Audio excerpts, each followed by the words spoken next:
Come into my trading room दोस्तों। नहीं, मैं अपनी बात नहीं कर रहा हूँ, मैं बात कर रहा हूँ उस बुक की जो मैं करंटली रीड कर रहा हूँ। कमाल की बुक, डॉक्टर अलेक्जेंडर एल्डर ने इसको लिखा है और बहुत कुछ दोस्तों सीखने को मिलता है इस बुक के अंदर। अब इस बुक के अंदर एक इंडिकेटर के बारे में बताया गया था जो मैंने लास्ट वाली वीडियो में कवर करा। आई बटन पे वीडियो है, आप जाकर के देख सकते हैं।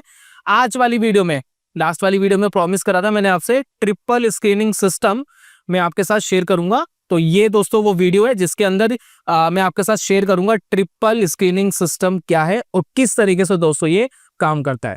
यकीन मानिए बहुत कम ट्रेडर है जो इसका यूज करते हैं। अगर आप सीखेंगे तो डेफिनेटली आपकी ट्रेडिंग के अंदर इंप्रूवमेंट आएगी। तो चलिए शुरू करते हैं और जानते हैं कैसा सिस्टम है और कैसे काम करता है।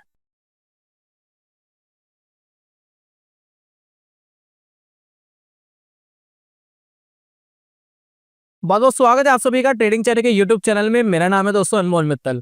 ट्रिपल स्क्रीनिंग सिस्टम बहुत सिंपल सी चीज है लेकिन बहुत कम ट्रेडर इसको यूज करते हैं। तो आपको हैबिट डलवाएंगे, यूज करना सिखाएंगे ताकि आपकी ट्रेडिंग इंप्रूव हो जाए। आप इसको इंट्राडे ट्रेड और स्विंग ट्रेड दोनों जगह यूज कर सकते हैं। लेकिन ऑर्थर बुक के अंदर चिल्ला चिल्ला करके बोल रहे हैं कि भैया इंट्राडे ट्रेड से थोड़ा सा दूर रहो और शुरुआत करो स्विंग ट्रेडिंग से, क्योंकि यहाँ पर पैसा बनाने की जो प्रोबेबिलिटी है, जो आसान है, वो ज्यादा है। मतलब अगर आप डिफिकल्ट काम करना चाहते हो आपकी मर्जी है, लेकिन जो काम आसान है, जहां से पैसा थोड़ा सा आसानी से निकाला जा सकता है, वो है दोस्तों शॉर्ट टर्म ट्रेडिंग यानी स्विंग ट्रेडिंग। चलिए आज की वीडियो के अंदर बात कर रहे हैं कि ट्रिपल स्क्रीनिंग की शुरुआत होती कैसे है। तो जैसे कि आपको नाम से पता लग रहा है कि मल्टीपल लेयर है, एक एक करके हमें लेयर को एनालाइज करना है, तब जाकर के हम किसी कंक्लूजन पे पहुंचेंगे कि किस स्टॉक को किस लेवल पर कैसे बाय हम कर सकते हैं। तो सबसे पहले दोस्तों हम यहाँ पर एनालाइज करते हैं बड़े टाइम फ्रेम पे। तो सबसे पहले आपको यह जज करना है कि किस टाइम फ्रेम पर आप टेक्निकल एनालिसिस कर रहे हैं। फॉर एग्जांपल अगर मैं स्विंग ट्रेडिंग के लिए 1 डे के टाइम फ्रेम पे एनालाइज कर रहा हूं तो ऑर्थर बड़ा सिंपल कहते हैं कि इस 1 को मल्टीप्लाई बाई 5 कर दो। यानी अगर मैं 1 को मल्टीप्लाई बाई 5 कर दूंगा तो 1 वीक का टाइम फ्रेम आ जाएगा, क्योंकि 1 वीक के अंदर 5 ट्रेडिंग डेज ही होते हैं। ठीक इसी तरह से अगर आप 1 आवर के टाइम फ्रेम पर कोई एनालिसिस करते हैं या आपका कोई ट्रेडिंग स्ट्रेटेजी है तो उसको मल्टीप्लाई बाई 5 कर दो, यानी लगभग 6 साढ़े 6 घंटे होते एक दिन में। तो लगभग एक दिन का टाइम फ्रेम आपको सबसे पहले एनालाइज करना है। यानी अगर मैं 1 डे के टाइम फ्रेम पे काम करता हूँ, स्विंग ट्रेड करता हूँ, तो मल्टीप्लाई बाई 5 यानी 1 वीक के टाइम फ्रेम पर सबसे पहले मुझे जजमेंट लेनी है। इसको दोस्तों कहते हैं स्क्रीन नंबर 1। अब ट्रिपल स्क्रीन में जाने से पहले स्क्रीन नंबर 1 को समझना जरूरी है। तो स्क्रीन नंबर 1 क्या है? जिस टाइम फ्रेम पे आप काम करना चाहते हैं मल्टीप्लाई बाई 5 उसके आसपास का जो फेमस टाइम फ्रेम है उसको दोस्तों आपको कंसीडर करना है। तो मेरे केस में मैं 1 डे का टाइम फ्रेम बहुत अच्छे से कंसीडर करना पसंद करता हूं। तो मैं यहाँ पर क्या करूंगा, मैं यहाँ पर 1 वीक के टाइम फ्रेम को पहले लगाऊंगा और उसकी दोस्तों एनालिसिस करूंगा। कैसे करनी है चलिए स्क्रीन पे चलते हैं और स्क्रीन नंबर 1 को सीखते हैं। दोस्तों स्क्रीन के ऊपर आप एक चार्ट देख रहे हैं, चार्ट है कोचिन शिपयार्ड का। बहुत सारे ऐसे आपको स्टॉक्स दिख जाएंगे जिनके अंदर बड़ी तेजी आपको देखने को मिल रही है। तो कोई भी स्टॉक हो कोई फर्क नहीं पड़ता, कोई भी चार्ट हो कोई फर्क नहीं पड़ता। गोल्ड का चार्ट है, सिल्वर का चार्ट है, क्रूड ऑयल का चार्ट है, क्रिप्टो का चार्ट है, किसी स्टॉक का चार्ट है, कोई फर्क नहीं पड़ता। आपको मेथड सेम रखना है जो मैं आपको यहाँ पर सिखा रहा हूँ एज पर बुक, जो ट्रिपल स्क्रीनिंग सिस्टम आपके साथ शेयर किया गया है। सबसे पहले जिस भी टाइम फ्रेम पे आप काम करना चाहते हैं उसको मल्टीप्लाई बाई 5 करके आप सबसे पहले एनालाइज करिए उसका ट्रेंड क्या कह रहा है। अभी देखिए मैंने कोचिन शिपयार्ड लगाया हुआ है और ये लगभग जो डाटा आपको दिख रहा है 2023 से 2024 तक का डाटा अप्रोक्स आपको दिखाई दे रहा है। तो एक दोस्तों बड़ा कॉमन सेंस होता है जब हम किसी चार्ट को देखते हैं। तो नॉर्मली देखिए हमें बहुत टाइम हो गया काम करते हुए मार्केट में, और ये बड़ी सिंपल सी चीज है कि आप नॉर्मली स्विंग्स अगर आप देखेंगे, स्विंग्स अगर ऊपर जा रहे हैं तो आपको पता लग जाता है कि जो चार्ट है वो क्या कह रहा है। अब कोचिन शिपयार्ड में कोई भी कंफ्यूजन नहीं है, क्लियरली हमें पता लग रहा है कि चार्ट कॉन्टिन्यूसली ऊपर जा रहा है। थोड़ा करेक्शन करता है ऊपर जाता है, करेक्शन करता है ऊपर जाता है, करेक्शन है छोटे मोटे, एंड देन उसके बाद ऊपर चले जाता है। और ये 1 वीक के टाइम फ्रेम में हमें क्लियरली दिखाई दे रहा है। लेकिन जो बिगिनर्स होते हैं उनको प्रॉब्लम होती है, कई बार वो इतने अच्छे से चार्ट को एनालाइज नहीं कर पाते, उनको इंडिकेटर की हेल्प चाहिए होती है। तो ऑर्थर क्या कहते हैं, कोई एक ट्रेंड फॉलोइंग इंडिकेटर आप लगा लो और उसे एनालाइज कर लो। ट्रेंड फॉलोइंग इंडिकेटर में आप MACD का यूज कर सकते हो, आप EMA का यूज कर सकते हो, मूविंग एवरेजेस का यूज कर सकते हो, बहुत सारे इंडिकेटर्स है। और आज के करंटली मार्केट में सुपर ट्रेंड एक अच्छा इंडिकेटर है, आप उसका यूज कर सकते हो।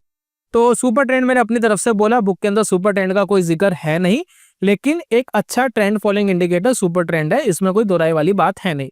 अब यहाँ पर देखिए हम क्या कर रहे हैं, नॉर्मली एक मूविंग एवरेज लगाते हैं, ये काम करते ईएमए लगाते हैं, ठीक है ना।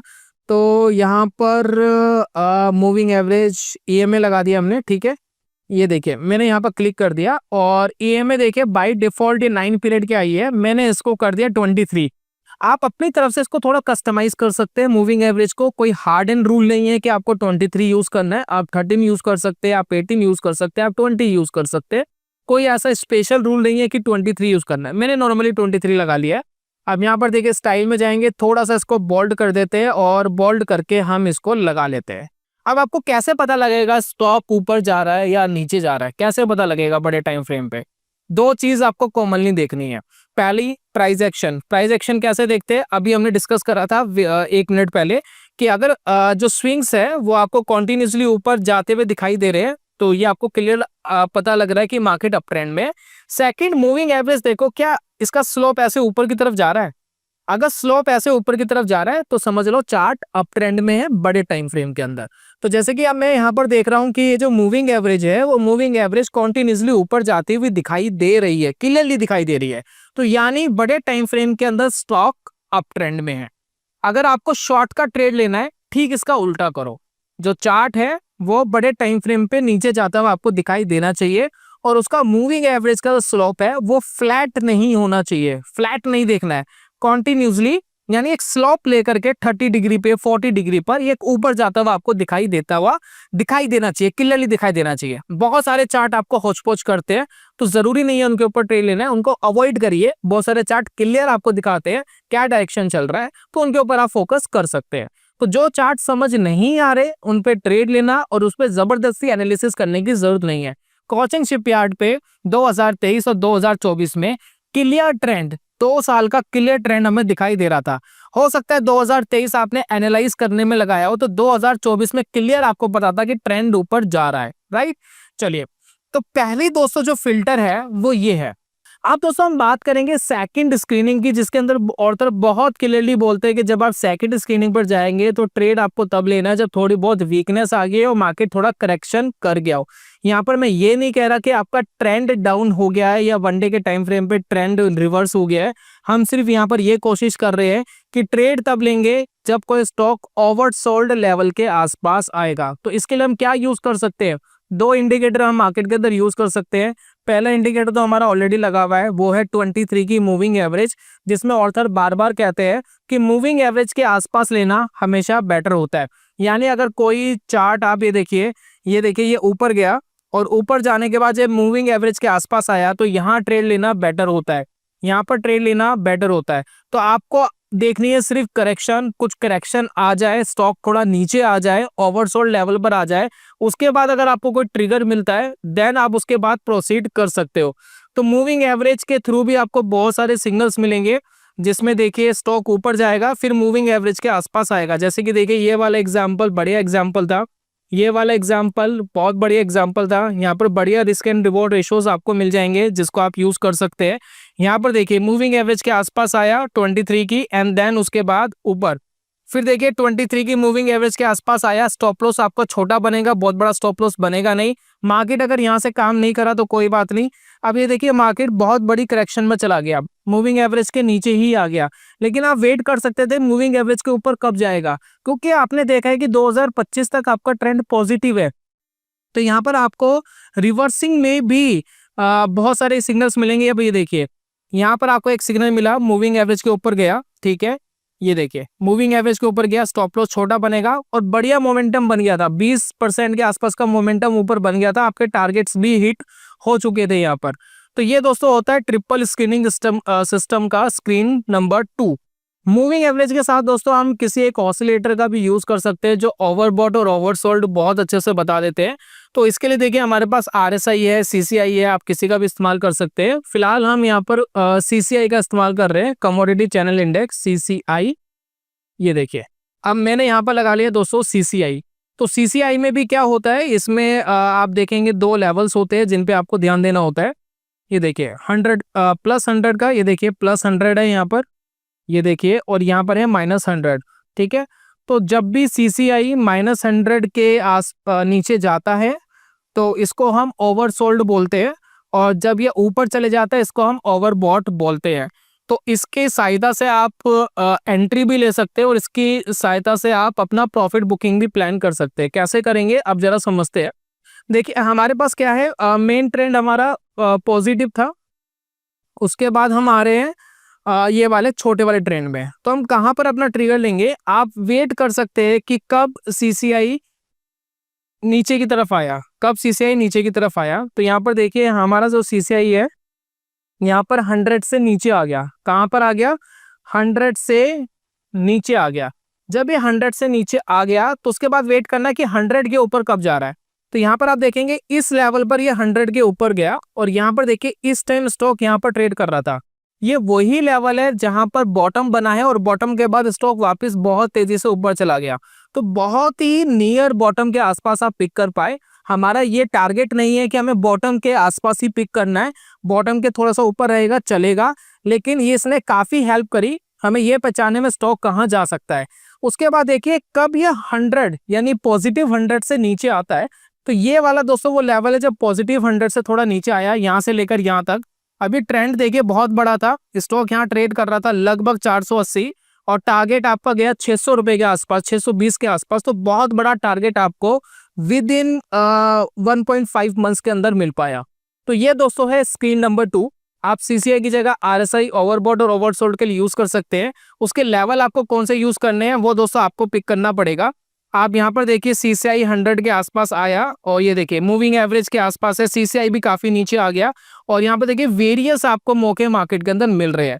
हर बार CCI 100 के आसपास नहीं आता, मेक श्योर आपको इस चीज का ध्यान देना है। अब यहाँ देखिए ये 100 के आसपास आया, यहाँ से ऊपर जाने की कोशिश कर रहा है, लेकिन स्टॉप लॉस ट्रिगर हो गया। लेकिन कोई बात नहीं, आपको दोबारा मौका मिला यहाँ पर, और यहाँ से देखिए स्टॉक बहुत तेजी से ऊपर चला गया। तो ये मौका आपके लिए अच्छा मौका था जिसको आप पिक कर सकते थे। तो CCI के 100 के नीचे जाना रेयर इवेंट होता है, एकदम से नहीं जाता है, और आप ये देख सकते हैं कि 50 के आसपास भी अगर आ जाए तो आप इसको कंसीडर कर सकते हैं। तो राइट, तो इस तरीके से दोस्तों आपका स्क्रीन नंबर 2 कंप्लीट होता है। इसमें आप अपनी पसंद के इंडिकेटर्स लगा सकते हैं, कोई हार्ड रूल नहीं है कि यही इंडिकेटर्स आपको यूज करने हैं। सिर्फ आपको सेकंड स्क्रीन पे क्या देखना होता है, करेक्शन देखनी है, छोटे टाइम फ्रेम में करेक्शन आए, और उसके बाद जब चीजें ऊपर जाए तब आप मार्केट के अंदर पिक कर सकते हैं। अब बात कर लेते हैं दोस्तों स्क्रीन नंबर 3 की। दोस्तों स्क्रीन नंबर 3 बेसिकली बहुत बड़ी चीज नहीं है, लेकिन एक स्क्रीन नंबर 3 में हम बेसिकली क्या करते हैं, एक एक्स्ट्रा कंफर्मेशन के लिए मार्केट के अंदर काम करते हैं। स्क्रीन नंबर 2 में हमें बेसिकली देखना होता है करेक्शन। अब स्क्रीन नंबर 3 में बेसिकली हमें कंफर्मेशन थोड़ी सी वास्ट, मतलब थोड़ा सा अच्छा कंफर्मेशन हमें करना पड़ता है। तो लास्ट वाली वीडियो में मैंने एल्डरफोर्ड इंडेक्स इंडिकेटर के बारे में आपको बताया था, तो लास्ट वाली वीडियो आप देखेंगे, मैं आई बटन पे लिंक दे रहा हूँ, डिस्क्रिप्शन कमेंट बॉक्स में लिंक दे रहा हूँ। उस वीडियो को देखने के बाद उसको अच्छे से इंप्लीमेंट करना आपको आ जाएगा, मैंने बहुत अच्छे से उसको एक्सप्लेन करा है। अब इस वीडियो में वापिस हम लगाते हैं एल्डरफोर्ड इंडेक्स। देखिए एल्डरफोर्ड इंडेक्स आप बहुत सारे प्लेटफॉर्म पे लगा सकते हैं, फ्री मिलता है, लेकिन इसके अंदर मूविंग एवरेज लगाना थोड़ा कॉम्प्लिकेटेड होता है। तो मुझे थोड़ा टाइम दीजिए, मैं ट्रेडिंग व्यू पे कोड कर दूंगा पूरा इंडिकेटर, वो मैं आपके साथ फ्री में शेयर कर दूंगा। आप कभी भी ट्रेडिंग व्यू पर जाएंगे और उस इंडिकेटर को लगा सकते हैं। तो जिनके भी प्लेटफॉर्म पे मूविंग एवरेज लगाने का नहीं है तो वो मैं आपके साथ शेयर करूंगा। 1-2 दिन का मुझे टाइम दीजिए, थोड़ा टाइम लगता है उसको कोड करने में। अब ये दोस्तों है एल्डरफोर्ड इंडेक्स। लास्ट वाली वीडियो में डिस्कशन करा था। एल्डरफोर्ड बेसिकली क्या करता है, पिछली कैंडल का क्लोज करंट कैंडल के क्लोज का डिफरेंस निकालता है। फॉर एग्जांपल कल स्टॉक 100 रुपए का था, आज 105 है, तो 5 रुपए का पॉजिटिव डिफरेंस आ गया। आप इस 5 रुपए को वो मल्टीप्लाई कर देगा आज के वॉल्यूम से। मान लेते वॉल्यूम है 1 लाख, तो 5 × 1 लाख, तो 5 लाख एक फिगर आएगी। वो दोस्तों ये इंडिकेटर करता है, जज करता है, तो वो 5 लाख के उस पर चले जाएगा। इसको स्मूथ करने के लिए 13 पीरियड्स की एवरेज निकाल के लगा दिया जाता है। इसके ऊपर मैं एक मूविंग एवरेज लगा देता हूँ, जिसके बारे में मैंने लास्ट वाली वीडियो में डिस्कशन करा है। लेकिन ऑथर कई बार कहते हैं कि एल्डरफोर्ड इंडेक्स जब आप लगा रहे हैं, इंडिकेटर लगा रहे हैं चार्ट के ऊपर, तो इसको खरीदने का, मतलब स्टॉक को खरीदने का बहुत अच्छा मौका आपको तब मिलता है जब एल्डरफोर्ड इंडेक्स 0 के आसपास आ जाए या 0 से नीचे चले जाए। तो अब हम ये देखने वाले हैं कि अगर हम ओवरबॉट और ओवरसोल्ड की जगह एल्डरफोर्ड इंडेक्स को लेते तो 0 के आसपास जब जब वो आता तो वो आप थोड़ा कंसिडर करिए। जैसे कि देखिए ये 0 के आसपास आया, तो क्या ये राइट मौका था आपके पास ट्रेड लेने का? जी हाँ, बढ़िया मौका था, बॉटम यही बनाए आसपास में, मार्केट ऊपर गया। ये देखिए यहाँ पर ये जीरो के आसपास आया था, क्या ये अच्छा मौका था? हाँ जी, मौका तो अच्छा था, लेकिन बहुत ऊपर नहीं गया, थोड़ा ऊपर गया लेकिन सस्टेन नहीं करा बहुत ज्यादा, स्टॉप लॉस हिट करेगा। अब यहाँ पर देखते हैं, ये देखिए ये जीरो के आसपास यहाँ पर आया, क्या बॉटम बन रहा था? जी हाँ, बॉटम तो बन रहा था। ये देखिए ये जीरो के आसपास आया, क्या यहाँ बॉटम बन रहा था? जी हाँ, बॉटम बन रहा था कॉजिंग शिपयार्ड में। तो ये जीरो के आसपास अगर आ रहा है एल्डर फोर्स तो बढ़िया मौका होता है लेने का। अब ये देखिए ये जीरो के आसपास आया, ये जीरो के आसपास आया, यानी जीरो से अगर नीचे जा रहा है तो वॉल्यूम और प्राइस दोनों नेगेटिव हो रहे हैं। तो यहाँ पर देखिए जीरो के आसपास आया तो बढ़िया मौके आपको बीच बीच में इस इंडिकेटर पे दिखाई दे रहे हैं। यहाँ देखिए जीरो के आसपास आया, अब देखिए मार्केट डाउन ट्रेंड में चला गया। अब देखिए जब आपका इंडिकेटर जो वन डे का टाइम फ्रेम है उसमें अगर आप देखेंगे मूविंग एवरेज के नीचे प्राइस जाने स्टार्ट हो गए हैं, मेन टाइम फ्रेम आपको कह रहा है जी बुलिश है, लेकिन ये थोड़ा डाउन ट्रेंड में चला गया है, तो ऐसी कंडीशन में ट्रेड नहीं लेना है, क्योंकि यहाँ पर क्या कॉन्ट्राडिक्शन हो गया दोनों चीजों के अंदर। ओवरसोल्ड बोल रहा है कि जी खरीदो, लेकिन आपको जो ट्रेंड फॉलोइंग इंडिकेटर कह रहा है कि जी मैं मूविंग एवरेज के नीचे हूँ। तो जब तक ये मूविंग एवरेज के नीचे ऊपर ना जाए तब तक कोई ट्रेड पिक करने की कोशिश ना करे। आपकी प्रेफरेंस होनी चाहिए कि मूविंग एवरेज पॉजिटिव है, ओवरसोल्ड बता दिया, ट्रेड ले रहे हो कोई प्रॉब्लम नहीं है, लेकिन आपको जो ट्रेंड फॉलोइंग इंडिकेटर है उसके ऊपर प्राइस दोस्तों होना ही चाहिए। तो आप देखिए ये वाला ट्रेड जरूर पिक कर सकते हो जब ये मूविंग एवरेज के ऊपर आ गया।